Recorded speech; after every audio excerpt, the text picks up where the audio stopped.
Chief minister Revanth Reddy और कई वुज़रा मंगल की शाम कौमी दारुल हुकूमत नई दिल्ली पहुंच गए हैं, जहां वो चाशुम्बा यानी 15 जनवरी को 10:30 बजे दिन कुल हिंद कांग्रेस कमेटी के नए हेड ऑफिस की इफ्तिताही तकरीब में शिरकत करेंगे। डिप्टी चीफ मिनिस्टर मल्लू भट्टी विक्रमार्का, सदर तेलंगाना प्रदेश कांग्रेस कमेटी महेश कुमार गौड़ और दूसरे वुज़रा इस तकरीब में शिरकत करेंगे।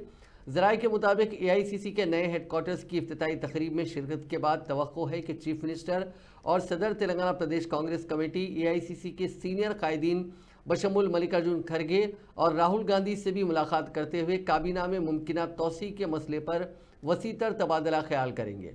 नामजद ओहदों पर तकर्रुरात और प्रदेश कांग्रेस कमेटी की आमिला की तश्कील पर भी तवक्को है। सीनियर कायदीन के साथ बातचीत होगी।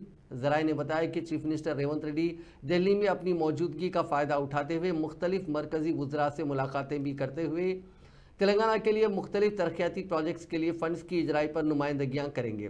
ज़राए ने बताया कि दिल्ली से चीफ मिनिस्टर अपने बैरूनी ममालिक के दौरों पर रवाना हो जाएंगे। 16 जनवरी को वो कौमी दारुल हुकूमत से सिंगापुर रवाना होंगे और 19 जनवरी तक वहाँ उनका क़याम रहेगा, जिसके दौरान वो स्किल यूनिवर्सिटी और नई सनतों के लिए सरमायाकारी पर सिंगापुर के कंपनियों से बातचीत करेंगे।